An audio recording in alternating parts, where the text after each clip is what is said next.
अस्सलामुअलैकुम, नमस्ते, सत श्री अकाल। उम्मीद करता हूँ ठीक होंगे, खुश होंगे। मैं हूँ तारिक नियाज़ी, मेरे साथ मौजूद हैं। अस्सलाम वालेकुम, नमस्ते, सत श्री अकाल। मैं हूँ सवेरा खान। तो चलते हैं वीडियो की तरफ, फिर करेंगे बहुत सारी बातें। So let's go.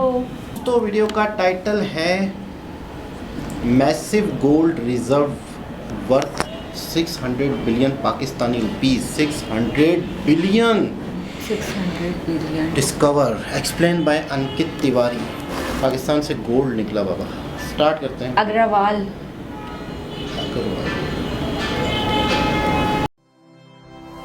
Study IQ IAS, अब तैयारी हुई अफोर्डेबल। नमस्कार दोस्तों पिछले 1-2 दिनों से लगातार अगर आप देखेंगे मीडिया में और कई जगह ये खबर चल रही है कि पाकिस्तान को एक जैकपॉट लगा है। बताया जा रहा है कि काफी बड़ा जो सोने का भंडार है वो पाकिस्तान को मिला है, जिससे उसकी किस्मत चमक सकती है। आप देख सकते हो ये खबर, Pakistan Punjab government announces discovery of 2.8 million तोला गोल्ड इन अटोक। तो ये खबर में कितनी सच्चाई है? क्या एक्चुअल में इतना सारा भंडार सोने का मिला है? और मान लीजिए अगर ये डिस्कवरी हुई भी है मैसिव गोल्ड रिजर्व की, क्या पाकिस्तान एक्चुअल में उसका इस्तेमाल कर भी पाएगा कि नहीं? क्योंकि मान लीजिए अगर हम भारत में या फिर दुनिया में कई बार अगर हम देखें तो इस तरह के वैल्यूएबल मेटल्स की जो डिस्कवरी है वो होती जाती है, लेकिन उसका एक्चुअल यूज नहीं हो पाता, क्योंकि उसको निकालने में ही इतना खर्चा लग जाता है कि एक तरह से ये वेस्टेज है। तो जैसे कि फॉर एग्जांपल अगर हम भारत में बात करें, आपको याद होगा जम्मू कश्मीर में काफी बड़ा जो लिथियम रिजर्व है वो बताया जा रहा था, लेकिन अभी तक उसको लेकर कोई खास चीजें नहीं हो पाई, क्योंकि अगेन उसको एक्सट्रैक्ट करने का जो कॉस्ट है वो अपने आप में काफी ज्यादा है। तो थोड़ा सा इसको भी समझेंगे हम एग्जैक्टली ये हो क्या रहा है, काफी कुछ जानने को मिलेगा। चलिए आगे बढ़ते हैं, लेकिन उससे पहले आप सबको बता दूं आज आखिरी डेट है हमारे सेल का, और इसके तहत आप एक्स्ट्रा डिस्काउंट हमारे किसी भी बैच में ले सकते हैं। जैसे कि यहाँ पर अगर आप 2025 की तैयारी कर रहे हैं या फिर 2026-27 का हमारा फाउंडेशन बैच, जिसमें प्रीलिम्स मेंस इंटरव्यू की तैयारी कराई जाती है, बस आपको यूज करना है ये कोड अंकित लाइव, ताकि आप मैक्सिमम डिस्काउंट में ले सकें। और इसके अलावा अगर आप MCQs अटेम्प्ट करना चाहते हैं तो मेरे इंस्टा पेज पर जाइए, वहां पर स्टोरीज में जितने भी MCQs हैं उसको भी आप अटेम्प्ट कर पाएंगे।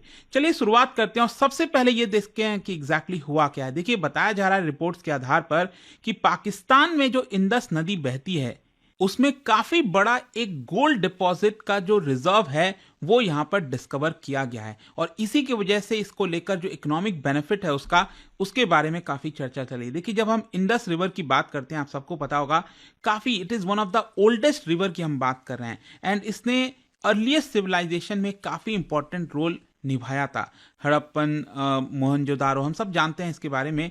और कहीं ना कहीं आपको पता भी होगा कि 3300 BC से लेकर 1300 BC के बीच में जो इंडस वैली सिविलाइजेशन है वो फ्लरिश किया था, एंड इसी की वजह से अक्सर इसकी चर्चा भी होती रहती है। आज के डेट में आप सबको पता है कि भारत और पाकिस्तान क्योंकि 1947 में अलग हो गए थे, और उसी की वजह से यहाँ पर आज के डेट में भी काफी मान्यता है, काफी सारे इंपॉर्टेंट जगह है जिसके बारे में आज भी आप स्टडी करते हो, राइट।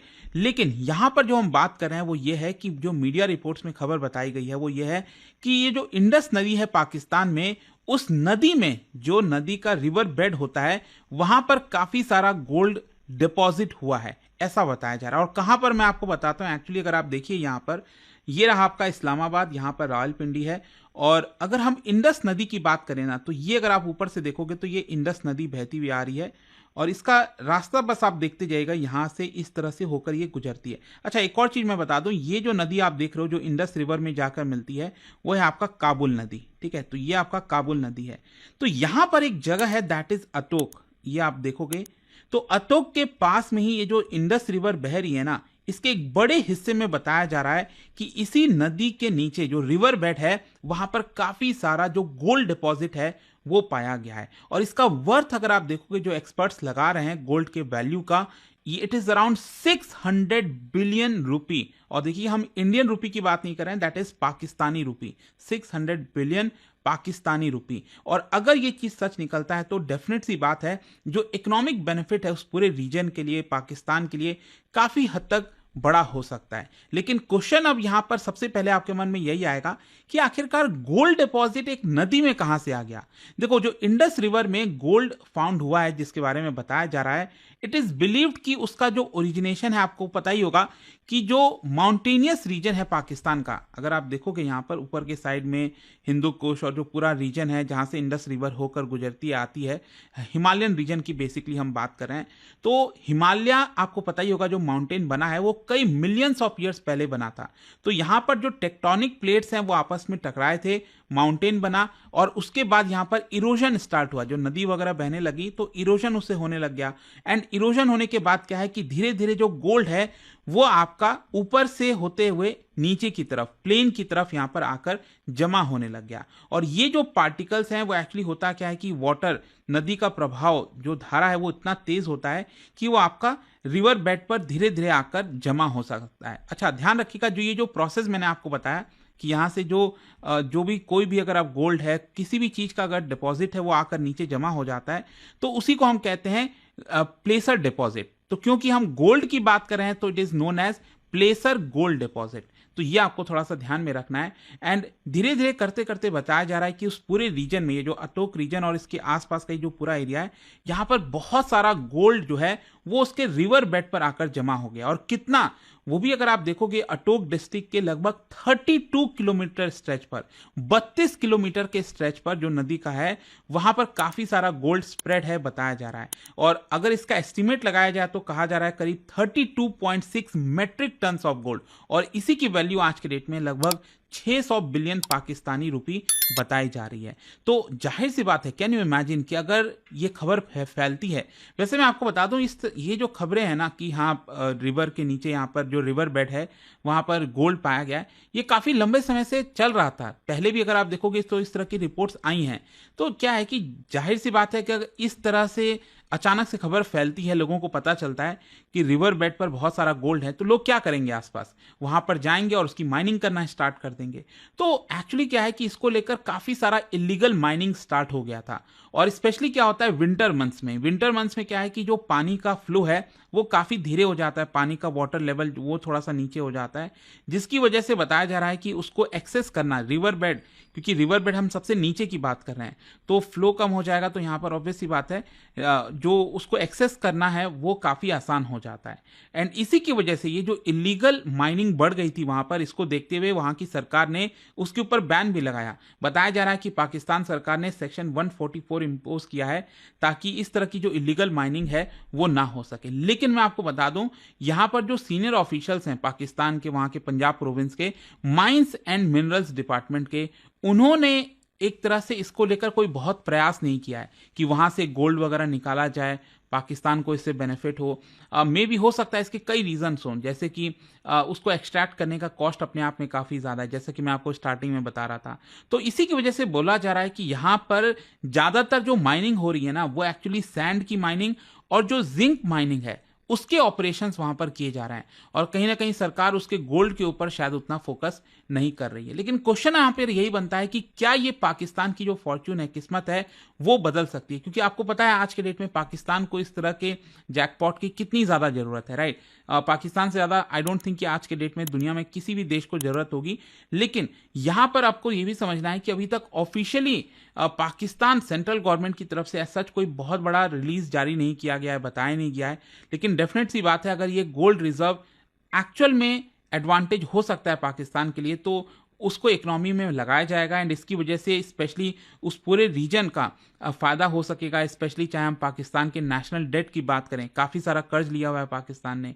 फिर इसके अलावा यहाँ पर बताया जा रहा है कि अगर अच्छे से रिस्पॉन्सिबल तरीके से माइनिंग की जाए तो अगेन यहाँ पर जो इकोनॉमिक रिकवरी है पाकिस्तान की वो थोड़ी बेटर तरीके से हो सकती है।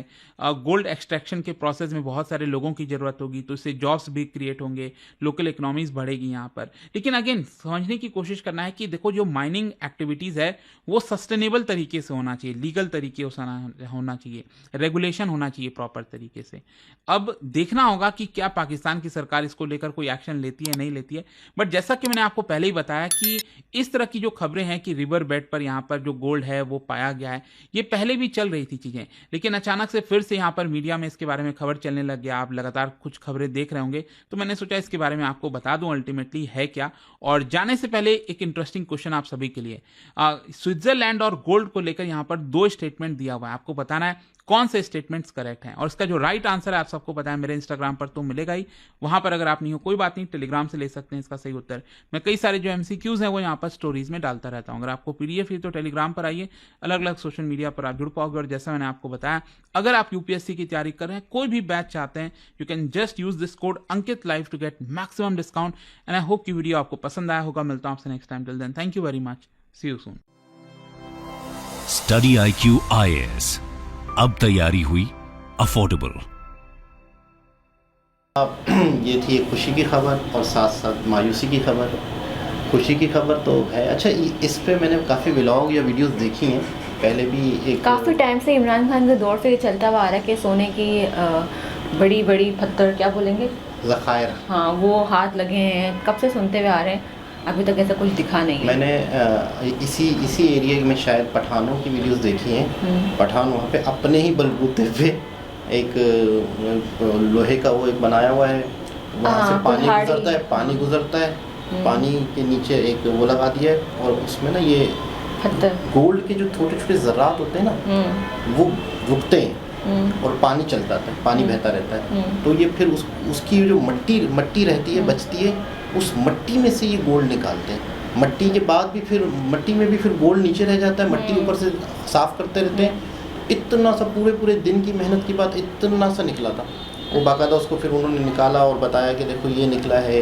इस तरह पूरी वीडियो है। निकला है नहीं, वहाँ पे लोग निकालते हैं, वहाँ उनके पास सारा लोकल टाइप का सिस्टम है, यानी कि एक इंसान हाथों से चीज़ें कर सकता है ना, उस तरह का सिस्टम है कि बाकायदा वहाँ पे जो दरिया बह रहा है उस दरिया के पानी से मट्टी निकालते हैं, मट्टी को सफाई करते हैं आहिस्ता आहिस्ता, तो नीचे गोल्ड रहता है। सही। लेकिन ये है कि हमारे यहाँ पे मेरे ख्याल में शायद हमारा कोई भी इदारा जो है वो आपस में एक सिंक्रोनाइज नहीं है, एक आपस में इनका तालमेल नहीं है, एक आपस में इनका गिव एंड टेक नहीं है। कुछ भी नहीं पता कि ये कौन इदारा करे कौन ना करे, किसको इसका काम दिया जाए। और पिछली हमने एक वीडियो देखी थी जिसमें समंदर के नीचे से तेल निकल आया था, गैस निकल आई थी। तो पूरी वीडियो में ये बताया गया था कि हमारे यहाँ पे ज़्यादातर इस तरह के जो माइनिंग के जो ठेके हैं वो प्राइवेट कंपनियों के पास हैं, वो प्राइवेट कंपनी ही उसकी मालिक है। अगर निकल भी आया तो वो उसके मालिक हैं, तो उसमें भी पाकिस्तान को कोई बहुत बड़ा फ़ायदा नहीं होना। उनके साथ ऐसे कॉन्ट्रैक्ट साइन हुए हुए हैं कि जिसमें ज़्यादातर बेनिफिट उन्हीं का है। CPEC वाला मामला भी यही है। तो कहने का मतलब ये है कि अगर यहाँ से निकल भी आता है तो पाकिस्तान के साथ बहुत बड़ा अलमिया ये जो हो चुका है कि हमारे यहाँ हमारे लिए हमारी आने वाली नस्लों के फ़ैसले जो है ना, करने वालों ने जिन्होंने फ़ैसले कर दिए वो अपने मफाद को देख के कर चुके हैं। ऐसा ही है। तो इसलिए मतलब है कि अब यहाँ पर माइनिंग होने के लिए भी हमारे पास पैसे नहीं है। यहाँ पर जाहिर सी बात है, निकालने के लिए उसमें भी तो खर्चा होगा, किस तरह से होगा, कैसे होगा। और फिर जब जो चीज़ गवर्नमेंट लेवल पे होती है वो डिले होती है। तो बहुत टाइम से इस पर खबरें आ रही हैं। इलीगल का मतलब पता है क्या है? इलीगल का मतलब माइनिंग वहाँ हो रही है, इलीगल का मतलब है कि लोग अपने बलबूते पे कर रहे होंगे। जो नॉर्मली वहाँ पर आवाम रह रही है वो कर रही है काम, वो थोड़ा सा अपनी मेहनत कर रही है, अपने कारनामे अंजाम दे रही है, प्रॉपर तरीके से कोई वर्क नहीं हो रहा है उसके ऊपर। ये कि एक सिस्टम हो जिसमें कंट्री में एक तरीक़ेकार हो, उस तरीक़ेकार की वजह से ही माइनिंग हो या उस कंट्री के लोगों तक का फ़ायदा हो। भाई की बहुत बात अच्छी लगी कि पाकिस्तान के ऊपर बहुत कर्जा है, उसके लिए बहुत अच्छा होगा। तो मतलब बड़े पॉजिटिव तरीके से तो बड़ा अच्छा लग रहा था। तो दोबारा किसी और वीडियो के साथ आपसे मुलाकात होती है, जब तक के लिए ख्याल रखें, अल्लाह हाफ़िज़।